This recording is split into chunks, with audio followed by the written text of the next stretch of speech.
Muchas gracias. Voy a hacer una breve intervención para dar paso a sus inquietudes. Queremos indicar que el Ministerio de Educación se encuentra trabajando de manera decidida para la prevención y para la acción frente a cualquier tipo de violencia dentro del sistema educativo. Y queremos destacar 3 programas que están siendo muy significativos en el momento actual.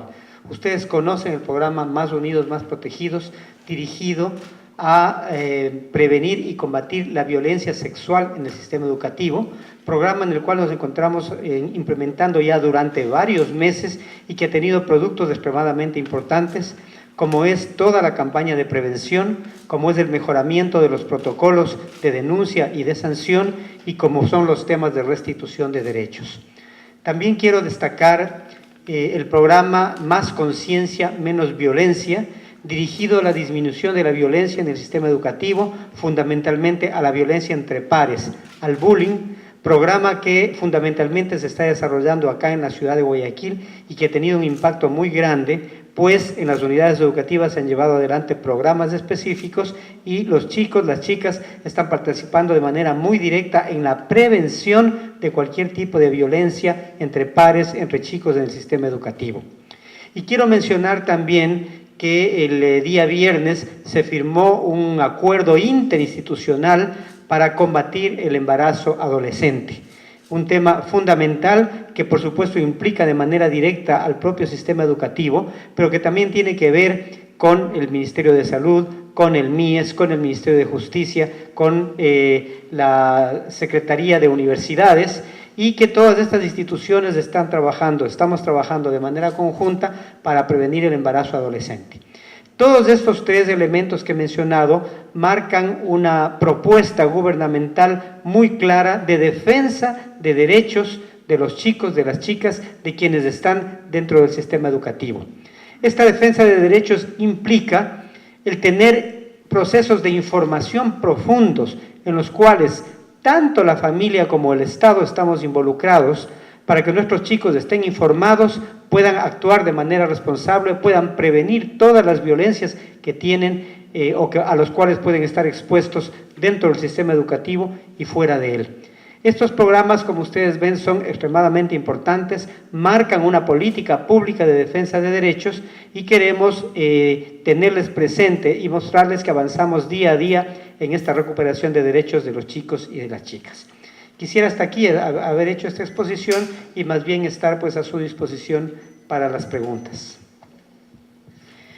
Damos paso a la ronda de preguntas. Iniciamos con Radio Morena, por favor. ¿Cuál ha sido la evolución de esta propuesta del Ministerio de Educación, que próximamente está a un año de la creación? Bueno, buenos días. Mucho gusto estar con ustedes. Quisiera que me precise un poquito mejor, de mejor manera su pregunta. Claro, a partir de septiembre del 2017 del año pasado se creó esta propuesta de los asesores y los mentores para los niños acá que van a ser capacitados para este sistema de educación. Quisiera saber cuál ha sido la evolución por parte del Ministerio de Educación con respecto a esta propuesta que se ha venido incentivando. Ya. Bueno, muchísimas gracias por la pregunta. En efecto, a las 10 de la mañana vamos a tener un acto aquí para presentar el programa de acompañamiento docente que tiene el Ministerio de Educación. El programa de acompañamiento docente es uno de los programas más fuertes que tenemos en términos de mejora de la calidad y parte de un concepto absolutamente claro. El proceso de mejora educativo, que tiene a su vez una correlación con los logros educativos de los estudiantes, es un proceso que se lo genera en el aula, es decir, el proceso de interacción que ocurre entre el profesor y el estudiante en el aula. El programa de acompañamiento docente lo que hace es generar una formación de mentores. Para eso hay un taller especializado que lo estamos realizando con la Universidad Andina Simón Bolívar, donde se capacitan en primera instancia los mentores. Los mentores se capacitan en 2 destrezas fundamentales, la destreza del lenguaje, la destreza de la escritura y el acompañamiento de la lectura. Esta transmisión de conocimientos, digamos, se produce en el aula a través de otros mentores que son profesores, donde se van irradiando los distintos conocimientos. Los números son bastante importantes. Nosotros empezamos este programa en septiembre del año pasado, en efecto, formando 62 mentores y asesores educativos que a su vez asistieron a 707 docentes de 130 escuelas del régimen Sierra. Desde junio del 2018, el programa amplió su cobertura a 816 escuelas del régimen Costa, con 349 mentores y asesores que han dado acompañamiento a 6.166 docentes. En total, este momento estamos beneficiando a cerca de 480.000 niños y adolescentes con el programa de mentoría. Yo diría que es uno de los programas en términos estructurales más importantes que tiene el Ministerio de Educación en conjunto con la capacitación docente. Continuamos con Diario El Telégrafo. Buenos días, ministro. El año pasado, un padre de familia de la Fundación Papá por Siempre realizó una demanda. La Corte Constitucional dictaminó que el tema de la sexualidad de elegir, ¿no?, corresponde únicamente a los adolescentes decidir sobre su vida sexual y reproductiva, en el marco de que se presentó también una estrategia intersectorial, ¿no? ¿Cómo hacer entender a las familias que es únicamente a los adolescentes que obviamente pueden decidir sobre su vida sexual? ¿Qué van a hacer, qué va a hacer el Ministerio de Educación frente a ello? Quisiera indicar que la sentencia de la Corte hace alusión a una demanda que hubo en la Corte Constitucional justamente referida al programa de prevención del embarazo adolescente. Y la sentencia de la Corte lo que hace es ratificar que es totalmente válido el programa de embarazo adolescente. Ese es el sentido fundamental de la sentencia de la Corte, que es correspondiente con lo que habíamos dicho hace un momento, que de este trabajo interinstitucional para combatir el embarazo adolescente. Entonces, el elemento que usted señala es uno de los tantos elementos y está enmarcado además en una resolución en la cual dice que tanto la familia como el Estado debemos informar a los adolescentes para que puedan tomar de mejor manera sus decisiones. Ese es el sentido fundamental. Entonces, me parece muy importante que miremos el contexto en el cual se ha desarrollado esta resolución de la Corte y lo que está haciendo el gobierno a través de sus ministerios para combatir el embarazo adolescente, y entonces ahí entender las palabras que usted ha mencionado. A continuación, Gama. Ministro, buenos días. María Gabriela Castro de Gamavisión. Quisiera consultarle cómo se va a aplicar el decreto 490 respecto a la igualdad entre hombres y mujeres, este decreto que fue modificado luego del 397 que causó un poco de malestar en padres de familia, muy comentado en las redes sociales. Se habla de las mallas curriculares en los textos educativos, cómo se va a entrenar a los docentes, cómo se va a enseñar en los colegios la erradicación de la violencia. También aprovecho para incluir en mi consulta.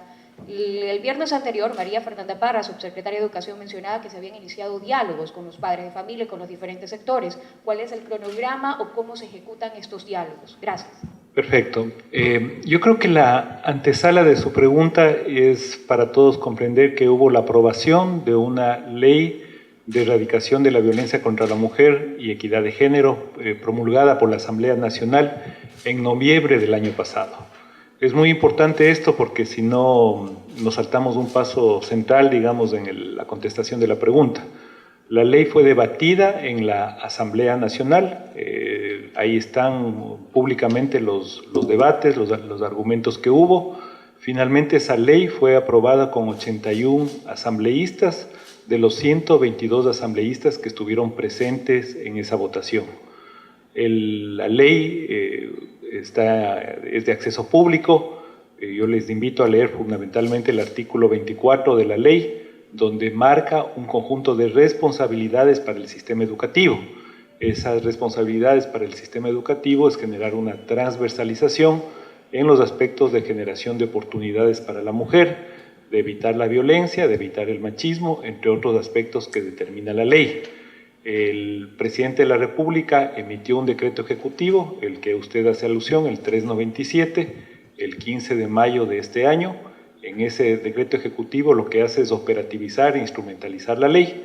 Se generó un debate alrededor de la ley y de los contenidos de ese decreto ejecutivo, y el presidente de la República lo que ha hecho el jueves de la semana pasada es de emitir un nuevo decreto ejecutivo donde, diríamos, genera un alcance al decreto inicial, pone en palabras sencillas lo que estaba en ese decreto, cuya alcance fundamental es generar una actitud, un conjunto de contenidos educativos que tiendan a erradicar, a generar conciencia sobre la necesidad de la igualdad entre hombres y mujeres, digamos, en una sociedad democrática, que evitemos el machismo, que evitemos la clasificación de roles en una sociedad, hombres a trabajar, mujeres a cocinar. Eso ya no va más en una sociedad del siglo XXI, ni en el Ecuador, ni en ninguna parte del mundo, y evitar elementos nocivos como el machismo que rigen nuestras sociedades. Eso es básicamente el alcance que ha hecho el presidente de la República.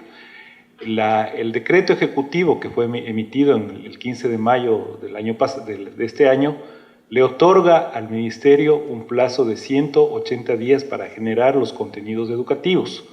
Es decir, el Ministerio de Educación tiene la potestad, digamos, de emitir esos contenidos educativos hasta el 15 de enero del año que viene.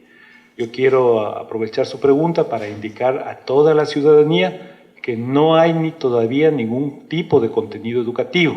Nosotros estamos en una fase de socialización, de interpretación, de conocimiento.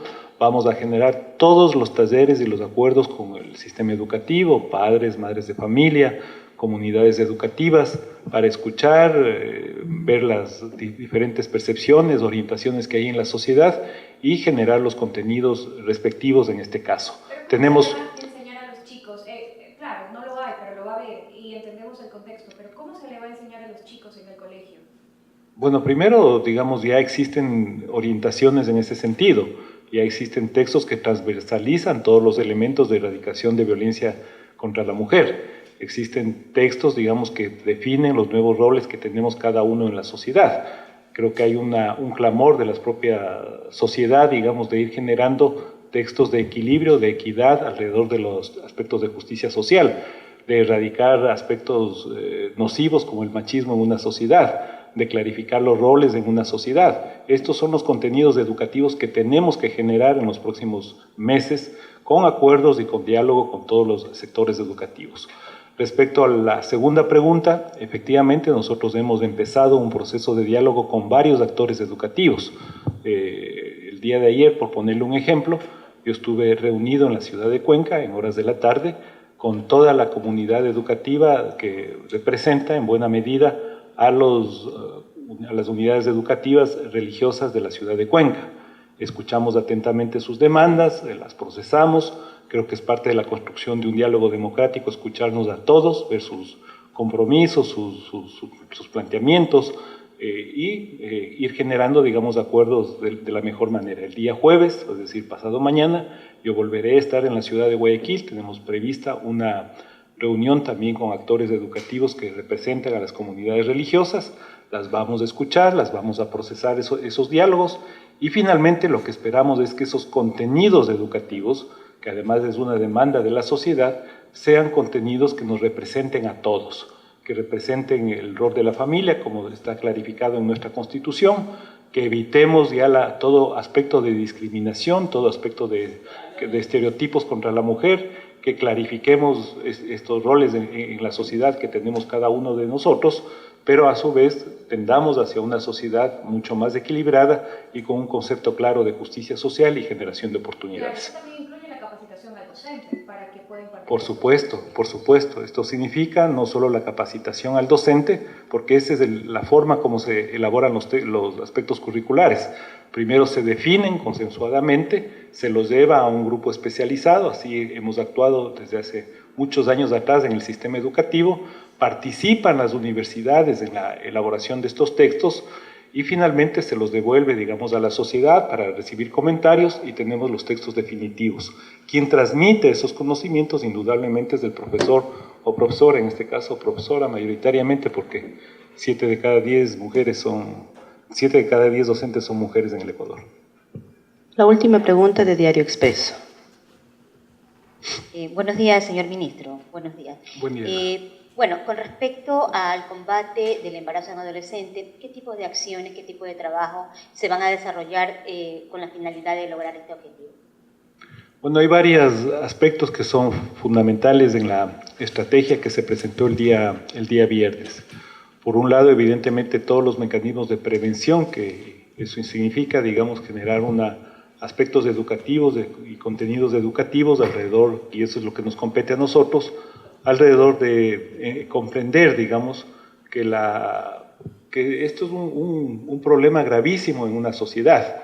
El momento que hay una joven adolescente embarazada, quiere decir, primero, si es que es menor de 12 años, que tiene que ser tipificado como un delito de violación. Esto es muy importante entenderlo como sociedad.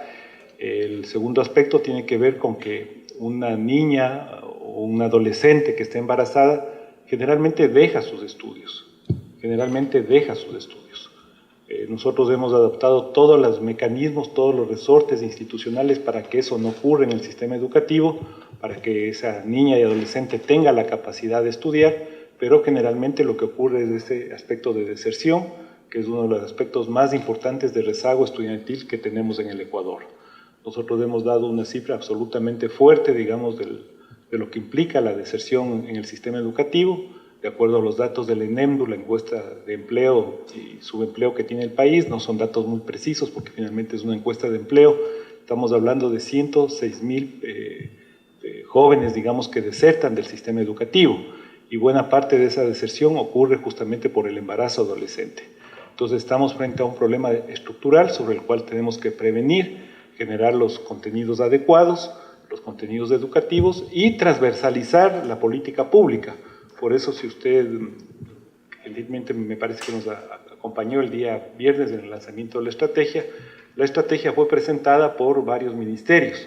El Ministerio de Salud, que tiene un componente en esa estrategia, el Ministerio de Justicia, el Ministerio de Inclusión Económica y Social, que tiene otra arista de esa estrategia. Y la idea es generar una política pública comprensiva en su globalidad, entendiendo como un ciclo de vida, para prestar las garantías de un piso de protección social, el piso de protección educativa y finalmente los contenidos que requiere la sociedad en términos de una educación para todos. El gobierno de todos.